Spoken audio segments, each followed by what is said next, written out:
Imagine estar preso em uma cela tão silenciosa que o único som que você escuta é o da sua própria mente implorando por companhia. Um espaço apertado, feito de concreto frio, onde não há janelas para ver o mundo, nem vozes humanas para lembrar que você ainda faz parte dele. Agora, imagine que, mesmo entre os criminosos mais perigosos do planeta, essa cela é temida. A Cela 13 da ADX Florence não é uma prisão comum. Ela é o último estágio, o fim da linha. O lugar onde até os mais endurecidos serial killers perdem o controle.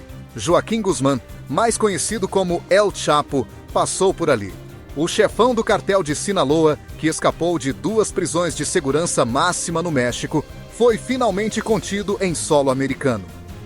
Mas o que poucos sabem é que ele foi colocado justamente na cela mais temida da prisão mais segura do mundo. Ao lado dele, apenas mais um nome confirmado: Ramzi Youssef, responsável pelo primeiro ataque ao World Trade Center em 1993. 2 homens que já haviam enfrentado tudo, e mesmo assim, foram silenciados por 4 paredes de concreto. O que há de tão extremo nessa cela, que faz até os mais perigosos criminosos perderem a sanidade? O que se esconde nos corredores silenciosos da ala 13? E mais importante, será que esse nível de isolamento é apenas punição?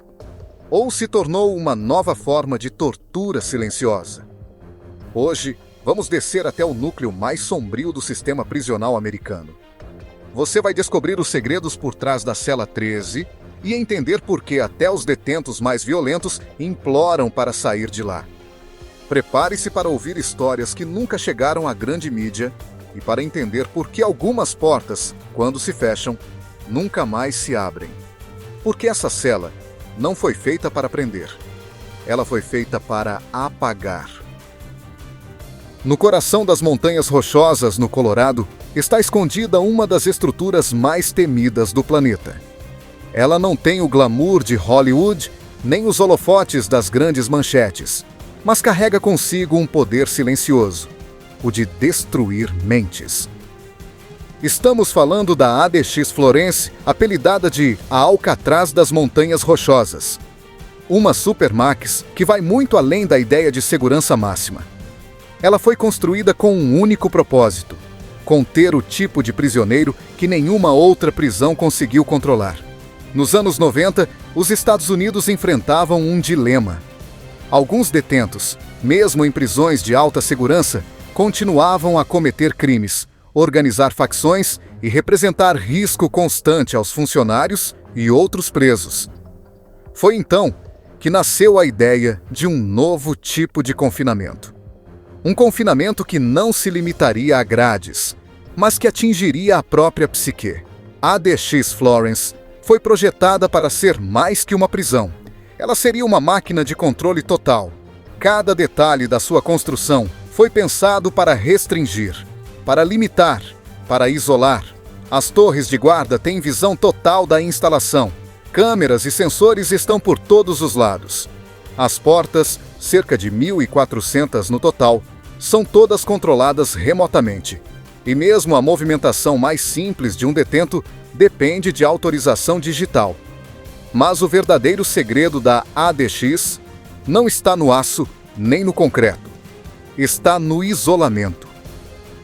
A privação sensorial é tão intensa que detentos passam dias, semanas, anos, sem ver outro ser humano fora dos carcereiros.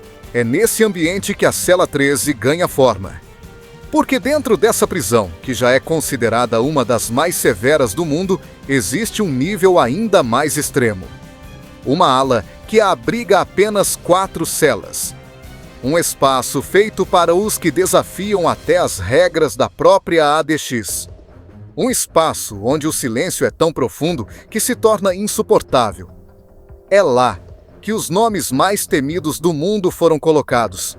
Não por vingança, mas porque não havia outro lugar onde o sistema pudesse garantir que eles jamais teriam contato com o mundo exterior de novo.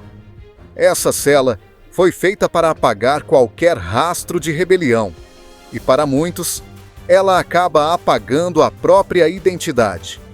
A cela comum da ADX Florence já seria suficiente para deixar qualquer mente em alerta. Mas a cela 13 não é comum. Ela é o ápice do isolamento. O laboratório perfeito para quebrar uma mente sem usar uma única gota de violência física. É ali, entre paredes frias de concreto, que o tempo começa a perder sentido. E aos poucos, a realidade se transforma em algo distorcido. A estrutura da cela não tem brechas, literalmente. A cama, o banco, a mesa, tudo é moldado no chão de concreto, sem peças soltas. Não há objetos, não há janelas convencionais, apenas uma pequena abertura vertical, alta o suficiente para impedir que o detento veja qualquer ponto de referência. Tudo o que ele enxerga é o céu. Nada mais. Isso foi feito de propósito, para desorientar, para impedir que a pessoa saiba onde está, em que direção fica o leste, quanto tempo passou desde o nascer do sol. A porta tem 2 camadas, uma de barras de metal e outra sólida, completamente fechada. Quando ambas estão trancadas, não há som externo. É um silêncio que consome. Nenhum barulho de passos, nenhuma conversa. Nada. É nesse ambiente que os pensamentos se tornam altos demais, onde até o som da própria respiração vira companhia constante. Por fora, o lugar parece impenetrável. Por dentro, é o cérebro de quem está lá dentro que começa a se despedaçar. Comida entregue por pequenas aberturas. Banho cronometrado. A luz da cela é controlada remotamente. O exercício físico acontece em um pátio de concreto, sem céu visível, sem nada além de muros. Um espaço apertado onde o detento pode dar no máximo 30 passos em círculo, sem contato humano, sem vozes, apenas ecos de si mesmo. E o mais perturbador é que nada disso acontece por acaso. O projeto não visa só conter.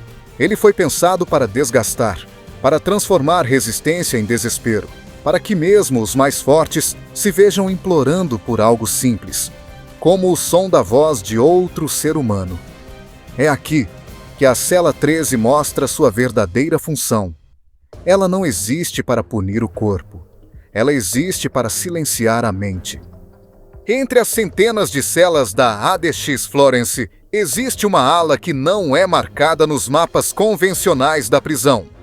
É a Ala 13. 4 celas. 4 espaços que vão além do confinamento extremo.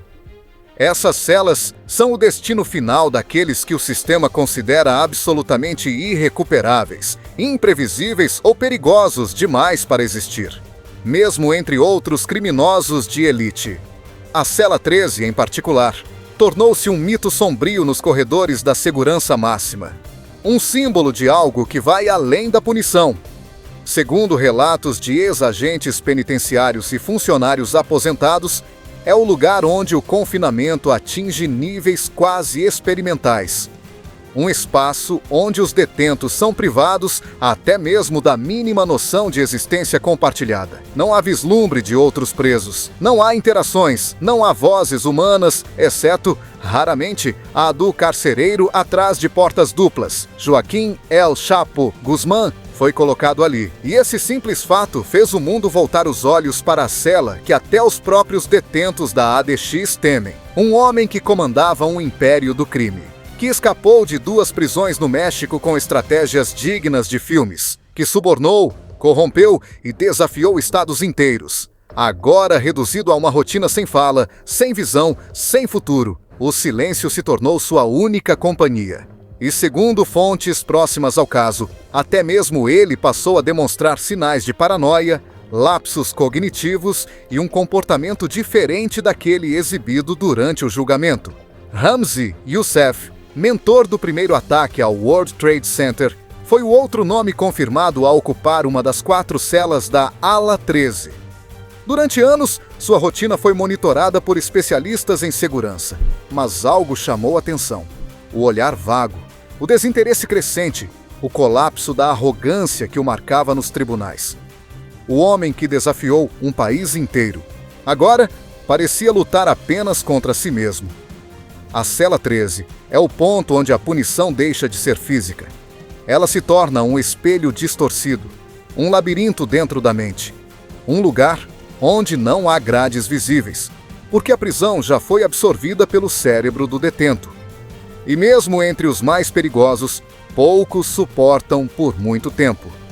Mas a pergunta que fica é: isso ainda é justiça? Ou já virou um experimento psicológico disfarçado de prisão? Durante décadas, a ADS Florence abrigou os nomes mais temidos do submundo: líderes de cartéis, terroristas internacionais, assassinos em série, homens considerados inabaláveis, imunes ao medo, ao remorso, ao sistema. Mas a cela 13 provou que existe algo capaz de quebrar até mesmo quem parecia feito de pedra: o silêncio absoluto. Michael Swango foi um médico respeitado até ser descoberto como um dos mais letais serial killers da história moderna. Ele não foi oficialmente colocado na cela 13, mas ficou em confinamento solitário por anos, dentro da ADX. E mesmo alguém que tirava vidas com frieza começou a demonstrar sinais de deterioração: murmúrios, delírios, paranoia. O mesmo padrão repetido em diversos outros casos. Outro exemplo é o de detentos que começaram a ferir o próprio corpo de forma extrema. Não para chamar atenção, mas por não aguentarem mais estar com eles mesmos. Relatos descrevem homens mordendo os próprios dedos, cortando partes do corpo com objetos improvisados, gritando por horas contra paredes que nunca respondem. A ausência de qualquer estímulo externo faz com que a mente procure sentido em lugares que não existem. E quando ela não encontra, cria realidades próprias. Em uma dessas realidades, um detento acreditava que estava sendo perseguido por fantasmas do passado. Em outra, um prisioneiro tinha certeza de que sua cela estava encolhendo aos poucos, dia após dia. O espaço físico não muda, mas a percepção se altera de forma tão profunda que a cela se transforma em algo vivo. Uma entidade invisível que pressiona os limites da sanidade até ela estalar. É aí que percebemos a verdadeira função da cela 13. Não se trata de punição por ações, é a antecipação da rebelião antes que ela aconteça. Um castigo preventivo, uma espécie de desligamento gradual da personalidade. Um processo silencioso, invisível, mas brutal. Porque quando até os monstros começam a desmoronar, o mundo aqui fora precisa se perguntar: quem realmente está sendo punido ali dentro? O criminoso ou aquilo que resta da sua humanidade? A cela 13 da ADX Florence não é apenas um símbolo de controle absoluto. Ela representa um dilema ético profundo que coloca frente a frente duas ideias poderosas: a segurança pública e a dignidade humana. De um lado, estão as autoridades que afirmam ser necessário manter certos indivíduos isolados a esse nível para garantir que nunca mais representem um risco. Do outro, vozes cada vez mais altas denunciam o que chamam de tortura moderna, silenciosa, legalizada e invisível. Organizações como a Anistia Internacional e o Comitê contra a Tortura das Nações Unidas já se manifestaram contra as condições extremas da ADX Florence. Para esses grupos, o confinamento prolongado, sem contato humano, com privação sensorial e estímulos limitados, ultrapassa qualquer limite aceitável de punição. E não é apenas uma questão de opinião. Diversos estudos científicos apontam que esse tipo de isolamento causa danos neurológicos reais e, muitas vezes, irreversíveis. O caso Cunningham v. Bureau of Prisons expôs ao mundo o que acontecia dentro da ADX. Prisioneiros com doenças mentais não diagnosticadas, privados de tratamento, trancados por anos em silêncio absoluto. O resultado: surtos psicóticos, automutilações, tentativas de suicídio. Após o processo, o governo foi obrigado a transferir mais de 100 detentos e rever seus protocolos. Mas a cela 13 permanece, intocada, inacessível, como se estivesse fora das regras do resto do sistema. E mesmo depois dessas denúncias, novos casos continuam a surgir. Em 2025, uma nova ação judicial contestou a transferência de ex-condenados à morte para a ADX, apontando motivações políticas em vez de critérios técnicos. A pergunta que ecoa é: até onde o Estado pode ir em nome da segurança? Existe um limite para o sofrimento que pode ser imposto, mesmo a quem cometeu crimes indescritíveis? A Cela 13 nos força a encarar uma verdade desconfortável. Não estamos mais falando apenas de trancar alguém. Estamos falando de apagar essa pessoa, de reescrever sua mente a partir do zero, usando apenas silêncio e concreto. E isso levanta uma questão ainda mais assustadora. Quando o sistema cria um lugar assim, quem garante que um dia ele não vá usá-lo contra alguém que só pensava diferente? A Cela 13 continua ali. E talvez, neste exato momento, alguém esteja deitado em sua cama de concreto, olhando para um pedaço estreito de céu, tentando lembrar o som da voz de alguém que um dia o chamou pelo nome. Ou talvez já tenha esquecido o próprio nome. Porque ali, tudo que sobra é o silêncio. E agora eu quero saber de você. Você acha que a Cela 13 é uma necessidade para conter os piores criminosos? Ou é um limite que a humanidade jamais deveria ter cruzado? Deixe sua opinião nos comentários. Essa discussão é mais importante do que parece.